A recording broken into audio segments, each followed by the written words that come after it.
مومن کو چاہیے کہ نیکی کر کر کے تھکے، مومن کو چاہیے کہ نیکی کر کر کے تھکے اور تھک تھک کے نیکی کرے۔ ہمارے اکابر اتنی عبادت کرتے تھے کہ جب رات کو بستر پر سونے کے لیے جاتے ایسے پاؤں اٹھاتے تھے جیسے تھکا ہوا اونٹ پاؤں گھسیٹ کے چلا کرتا، اتنی عبادت کر کے تھکے۔ انسانی وجود چکی کی مانند ہے، چکی میں گندم پیس لیں تو آپ نے فائدہ اٹھا لیا اور خالی چلتی رہے گی تو نقصان دے۔ ہم بھی اگر اس جسم سے عبادت کر لیں تو ہم نے اس سے فائدہ اٹھا لیا، ورنہ یہ جسم بیکار رہا۔ بعض بزرگوں نے کہا کہ انسانی جسم برف کی مانند ہے، برف کو آپ ٹھنڈا پانی میں ڈال کے ٹھنڈا کر لیں تو برف سے فائدہ اٹھا لیا، اور اگر ایسا نہیں کریں گے تو برف میں تو پگھل نہیں۔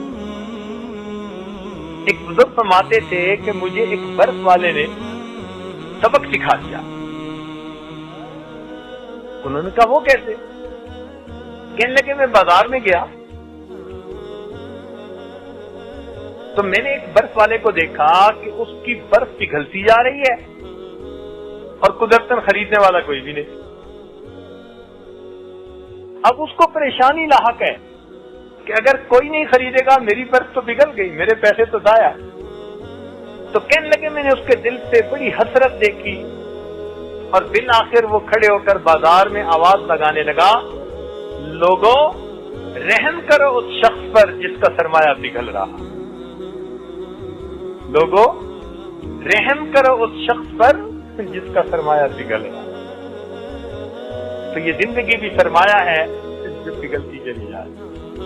ہو رہی ہے عمر مثل برف کم، رفتہ رفتہ چپ کے دم بدم۔ جو دن آج ہماری زندگی میں غروب ہوا یہ لوٹ کے دوبارہ طلوع نہیں ہو سکتا، یہ دن گزر گیا، اب جو دن باقی ہیں وہ گزریں گے اور بالآخر زندگی گزر جائے۔ انسان یہی سوچتا رہتا ہے، جب پوچھتے ہیں نا ایک دوسرے سے سناؤ جی کیا حال ہے، وقت اچھا گزر رہا ہے، وقت اچھا گزر رہا ہے۔ ہم یہی کہتے ہیں وقت اچھا گزر رہا ہے، اچھا گزر رہا ہے، اور موت کے وقت پتہ چلتا ہے کہ وقت نے تو کیا گزرنا تھا، میں خود ہی گزر گیا، خود ہی بندہ گزر جاتا ہے۔ ہم جیسے کئی آئے اور گزر گئے۔ اس لیے کسی عارف نے کہا کہ بیکار انسان سے تو مردہ زیادہ بہتر ہے، بیکار انسان سے تو مردہ، اس لیے کہ مردہ کم جگہ گھیرتا ہے، بیکار انسان زیادہ جگہ گھیرتا ہے۔ آپ نے دیکھا ہوگا کہ جو پانی کھڑا ہوتا ہے نا اس میں کیڑے پیدا ہو جاتے ہیں، جس طرح کھڑے پانی کے اندر کیڑے جنم لے لیتے ہیں اسی طرح فارغ ذہن کے اندر مذموم خیالات جنم لے لیتے ہیں۔ جو شخص اپنے دل و دماغ کو اللہ کی یاد کی طرف متوجہ نہیں رکھے گا شیطانی شہوانی نفسانی خیالات خود بخود اس کے ذہن میں آئیں۔ انگریزی میں کہتے ہیں an idle man's brain is devil workshop۔ ہمارے اکابر نے زندگی کی حقیقت کو سمجھا اور انہوں نے اپنے جسم کو عبادتوں میں خوب تھکایا۔ نبی علیہ الصلوۃ والسلام اتنی عبادت فرماتے تھے، حدیث پاک میں آتا ہے حتی یتورمت قدماؤ، کہ نبی علیہ الصلوۃ والسلام کے قدمین مبارک کے اوپر ورم آ جایا کرتا تھا، پاؤں مبارک سوج جاتے تھے، اتنی عبادت کرتے تھے۔ امام اعظم ابو حنیفہ رحمۃ اللہ علیہ کے بارے میں لکھا ہے کہ رمضان المبارک میں ایک قرآن پاک دن میں تلاوت کرتے، ایک قرآن پاک رات میں تلاوت کرتے اور 3 قرآن پاک تراویح میں تلاوت کرتے، تو ٹوٹل ان کے 63 قرآن پاک ہو جاتے۔ ایک بزرگ تھے، ان کی 80 سال عمر تھی، اور 80 سال کی عمر میں وہ روزانہ 70 مرتبہ کعبے کا طواف کیا کرتے تھے۔ ایک طواف کے ہوتے ہیں 7 چکر، تو 70 طواف کے 490 چکر، اور ہر طواف کی 2 رکعت واجب الطواف، تو 70 ضرب 2 140 تو نفلیں ہی ہو گئی۔ اب ہم اگر کسی دن 140 نفلیں پڑھیں نا تو پھر آخر پر ہمیں اللہ کی جگہ وہی اللہ نکلے گا۔ اور یہ ان کا زندگی کا ایک عمل، باقی اعمال اور معمولات اس کے علاوہ ہوا کرتے تھے۔ امام ابو یوسف رحمۃ اللہ علیہ وقت کے چیف جسٹس تھے، عالم اسلام کے سب سے بڑے قاضی وہ تھے اپنے زمانے میں،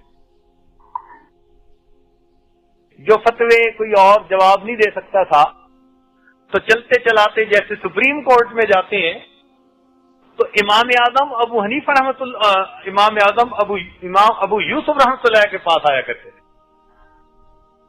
وہ سارا دن دین کا کام کرتے، جب رات ہوتی تو ہر رات میں 200 رکعت نفل پڑھا کرتے تھے۔ اتنے مصروف بندے، اور رات کو اتنی اللہ تعالیٰ کی بات۔ انہوں نے زندگیاں اپنی دین کے لیے خوب گزاری۔ چنانچہ ہمارے ایک بزرگ گزرے ہیں خواجہ فضل علی قریشی رحمۃ اللہ علیہ، وہ خود فرمایا کرتے تھے کہ میں وضو کر کے اپنی زمین میں کام کرنے کے لیے نکلتا تھا اور زبان سے اللہ کا ذکر بھی کرتا تھا، ہر روز 70,000 مرتبہ اسم ذات ذکر کرنے کا میرا معمول ہوا کرتا تھا، روزانہ 70,000 مرتبہ۔ ہمارے لیے ایک تسبیح پڑھنی سبحان اللہ کی مشکل ہوتی۔ چنانچہ کتنے لوگ ہیں روزانہ 10,000 مرتبہ کلمہ طیبہ کا ذکر کرتے ہیں۔ لاہور میں ایک عالم سلسلہ میں داخل ہوئے تو انہوں نے صبح کے ناشتے کے لیے دعوت دی۔ کہنے لگے کہ حضرت میرے والد عاشق قرآن تھے۔ ہم نے ان سے پوچھا کہ بھائی ہمیں ناشتے میں اب اتنی دلچسپی نہیں رہی، ان کے حالات سننے میں دلچسپی زیادہ ہو گئی ہے، آپ ہمیں اپنے والد کے واقعات سنائیں۔ وہ کہنے لگے یہ ایک واقعہ سناتا ہوں۔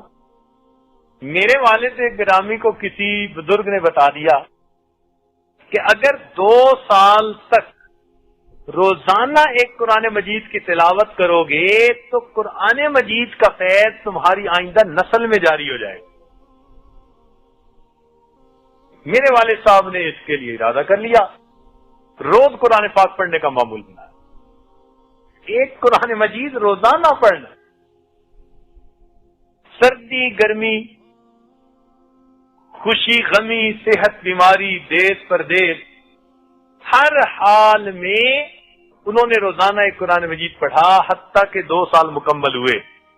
کہنے لگا اس کا نتیجہ عجیب ہے کہ میرے والد کے جتنے بیٹے اور جتنی بیٹیاں، ان کے آگے جتنے بیٹے اور جتنی بیٹیاں 10 سال سے اوپر کی عمر میں ہیں، سب کے سب قرآن پاک کے حافظ ہیں۔ میرے والد کی نسل میں نرینہ اولاد یا مادینہ اولاد کوئی بھی جو نسل آگے چلی ہے، ہمارے خاندان کا 10 سال کے اوپر کا ہر بچہ قرآن پاک کا حافظ۔ اللہ، یہ لوگ ابھی زندہ ہیں، فوت شدہ لوگوں کی باتیں نہیں کر رہا۔ اگر یہ لوگ آج کے اس دور میں اتنی اللہ تعالیٰ کی عبادت کر سکتے ہیں تو کیا ہم روزانہ ایک پارہ قرآن مجید کی تلاوت نہیں کر سکتے؟ ہمارے قریبی رشتہ داروں میں سے ایک بزرگ تھے، عالم تھے، وہ کہنے لگے کہ میں جب اپنے حضرت سے بیعت ہوا تو انہوں نے مجھے ایک قرآن پاک روزانہ قرآن تلاوت کا حکم دیا۔ خود مجھے فرمانے لگے کہ اس وقت مجھے بیعت ہوئے 43 سال کا عرصہ گزر چکا، ان 43 سالوں میں ایک دن میری تلاوت قضا نہیں ہوئی۔ اگر یہ لوگ ایسے عمالنامے لے کر اللہ کے حضور پیش ہوں گے کہ 43 سال میں ایک دن بھی قرآن مجید کا ایک پارہ پڑھنا اس میں لاغا نہیں ہوا، تو پھر سوچیں کہ ہم اس دن کیا کریں گے۔ کرنے والے آج کے دور میں بہت کچھ کر رہے ہیں۔ ہم نے تو دیکھا حفاظ کو بھی، رمضانی حافظ، بس رمضان آیا تو دن رات کر کے کچھ بھاگ دوڑ کر کے کچھ کر لیا، اور اس کے بعد ان میں اور عام نوجوان میں کوئی فرق نہیں۔ ہمارے قریبی